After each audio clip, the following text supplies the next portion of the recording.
नमस्कार, मेरा नाम है डॉक्टर पुरु धवन और आज इस वीडियो में हम बात करने वाले हैं पार्किंसन डिजीज़ के बारे में और उन पेशेंट के बारे में बात करेंगे जो बहुत यंग है।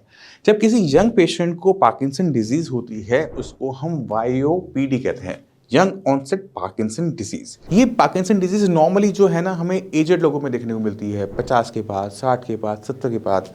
बट अगर पेशेंट की उम्र बहुत कम है, 30 की है, 35 का है, 40 का है, तो उसको हम वाईओपीडी में कंसिडर करते हैं। अब पार्किंसन में हो क्या रहा है कि ब्रेन की जो सेल है वो डोपामिन कम बना रहे हैं क्योंकि वो डैमेज हो रहे हैं, जिसकी वजह से ब्रेन का जो कंट्रोल है मसल से वो जा रहा है।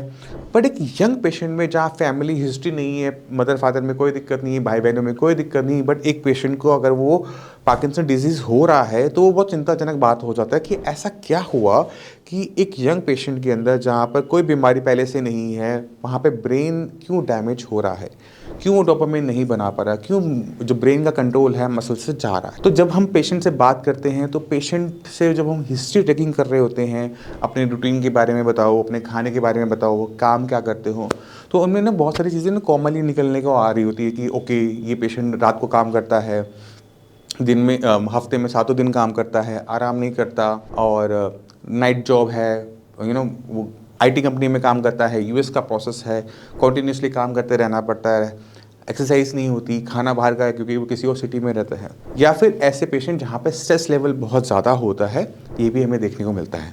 तो 2 बड़े फैक्टर हमें देखने को मिलते हैं, एक तो नींद का कम होना, स्ट्रेस लेवल का ज़्यादा होना। अगर ये दोनों चीज़ें कॉमनली इकट्ठे आ जाती हैं कि नींद आप बहुत कम ले रहे हो, स्ट्रेस बहुत ज़्यादा ले रहे हो, ऐसे पेशेंट के अंदर हमें वाईओपीडी देखने को मिलता है। जब ऐसा पेशेंट आता है, कहता है डॉक्टर साहब मुझे मेडिसिन दे दो मैं ठीक हो जाऊँ, मगर हम मेडिसिन भी तब दे पाते हैं जब वो अपनी रूटीन को बदलता है। जब तक वो रात की 8 घंटे की 9 घंटे की नींद लेना शुरू नहीं करेगा, दुनिया की सारी मेडिसिन आप उसे दे दो, सबसे अच्छी मेडिसिन दे दो, तब भी वो फेल होती रहेगी। क्यों?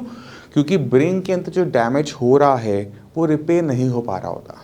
हमारा शरीर में रोज़ थोड़ी थोड़ी टूटन फूटन होती रहती है, जब हम रात को सोते हैं वो रिपेयर होती है। इसी वजह से हम शाम तक जितने मर्जी थके क्यों ना हो, मॉर्निंग में हम फ्रेश उठते हैं। क्यों? क्योंकि बॉडी में वो रिपेयर हो चुकी होती है।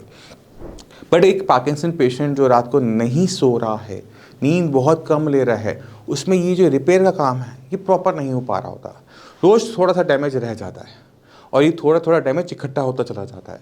इसका रिजल्ट क्या होता है कि 2-3 साल बाद जब आप रात को जागना शुरू करते हो, उसके 2-3 साल बाद हमें पेशेंट के हाथ पैर पे से कंट्रोल जाते हुए देखने को मिल जाते हैं, हाथ पैर कांपना शुरू कर देते हैं और इसी बीमारी को हम वाईओपीडी यानी यंग ऑनसेट पार्किंसन डिजीज़ कहना शुरू कर देते हैं। तो अगर वाईओपीडी है या फिर पार्किंसन डिजीज़ भी है तो जो चीज़ें मैं आपको अब बताने वाला हूँ उसको हमेशा याद रखिएगा और उस पर काम करना शुरू कीजिए। आपको 8 घंटे की नींद लेना ज़रूरी है, आपको हेल्दी हाई प्रोटीन वेजिटेरियन खाना खाना ज़रूरी है, खाना पीना आपने बंद नहीं करना, आपको स्ट्रेस फ्री लाइफ में रहना ज़रूरी है। ब्रेन के लिए आपको मेडिटेट करना ज़रूरी है कि ब्रेन शांत रहे, आपका कंट्रोल आपके ब्रेन पर हो, ब्रेन आपको कंट्रोल ना कर रहा हो, आपका कंट्रोल आपके ब्रेन पर हो कि क्या सोचना है क्या नहीं सोचना, किसको कितना पकड़ना है, किस बात को छोड़ देना है, ये कंट्रोल।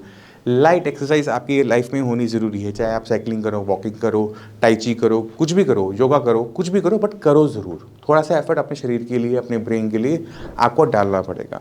जब आप ये सारी चीज़ों को करने के लिए तैयार हो जाओ ना, तब आप कॉल करना, तब डॉक्टर से बात करना कि डॉक्टर साहब मैंने अपने आप को बदल लिया, अब जो बीमारी मुझे हो चुकी है मुझे उससे निकालो। क्योंकि अगर ये सारी चीज़ें ठीक नहीं होंगी ना, मेडिसिन काम नहीं करती, पेशेंट में आपको आराम नहीं देखने को मिलेगा और यही सफलता का सूत्र भी है और यही ठीक होने का रास्ता भी है। तो उम्मीद करता हूँ इस वीडियो से वाईओपीडी क्यों होता है, किस वजह से होता है, क्यों यंग लोगों में ये बीमारी देखने को मिल रही है, इसका आपको आंसर मिल गया होगा। इसी के साथ चलने की आज्ञा चाहता हूँ, मिलते हैं अगली वीडियो में, तब तक के लिए नमस्कार।